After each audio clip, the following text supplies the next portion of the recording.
The Cuban Missile Crisis of 1962 was one of the most perilous moments of the Cold War, bringing the world to the brink of nuclear conflict. This crisis had its roots in the Cuban Revolution of 1959, which overthrew the US-backed dictator Fulgencio Batista and brought Fidel Castro to power. Castro's revolution worried the United States, which had long considered Cuba, located just 90 miles off the coast of Florida, to be within its sphere of influence. The new Cuban government quickly moved to nationalize industries, many of which were owned by American businesses, and began implementing socialist reforms, which further alarmed the US government. The United States, determined to contain the spread of communism, responded with hostility to Castro's regime.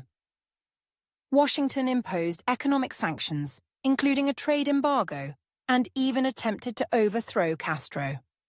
This antagonistic approach, rather than weakening Castro, inadvertently pushed him closer to the Soviet Union.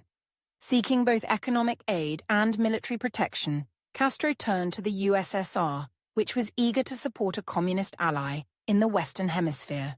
Soviet Premier Nikita Khrushchev saw an opportunity to gain a strategic foothold near the US and began providing economic and military assistance to Cuba.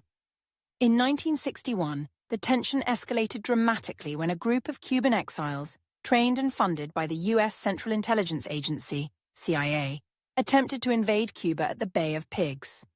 The invasion was a complete failure.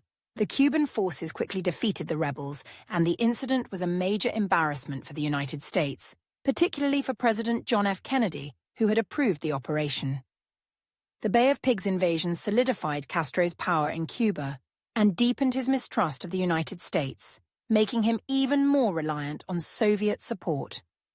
As tensions continued to grow between the United States and Cuba, Khrushchev devised a bold and risky plan to station nuclear missiles in Cuba.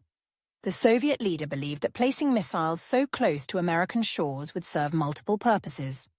It would protect Cuba from any future U.S. invasion, enhance the Soviet Union's strategic position by equalizing the U.S. advantage of having missiles in Turkey, and potentially shift the balance of power in the Cold War. In the summer of 1962, the Soviet Union began secretly shipping ballistic missiles and nuclear warheads to Cuba, and by October, the installations were nearly complete. However, U.S. reconnaissance flights soon discovered the missile sites under construction in Cuba, leading to an intense and dangerous standoff between the two superpowers.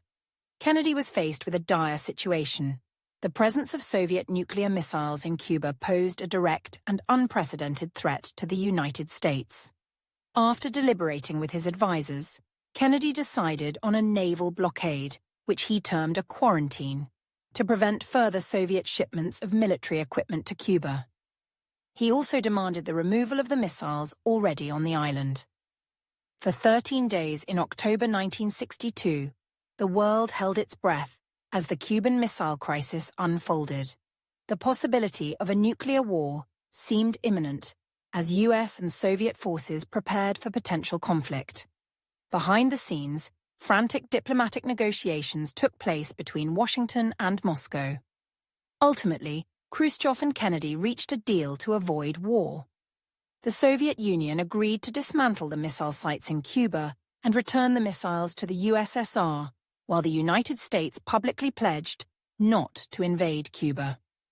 In a secret agreement, Kennedy also agreed to remove U.S. Jupiter missiles from Turkey, although this part of the deal was not made public until many years later. The resolution of the Cuban Missile Crisis significantly altered the course of the Cold War. The crisis underscored the terrifying reality of nuclear weapons and the catastrophic consequences of a potential nuclear war. Both superpowers recognized the need to manage their rivalry more carefully to prevent future confrontations from spiraling out of control. In the aftermath, steps were taken to improve communication and reduce the risk of accidental war.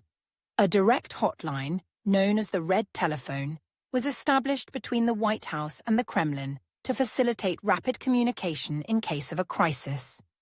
Furthermore, the Cuban Missile Crisis led to important agreements aimed at controlling the proliferation of nuclear weapons. In 1963, the United States, the Soviet Union, and the United Kingdom signed the Limited Test Ban Treaty, which prohibited nuclear tests in the atmosphere, outer space, and underwater. This treaty was a significant first step toward limiting the spread and testing of nuclear weapons. In 1967, the Outer Space Treaty was signed, banning the placement of nuclear weapons in space and prohibiting the use of the Moon and other celestial bodies for military purposes.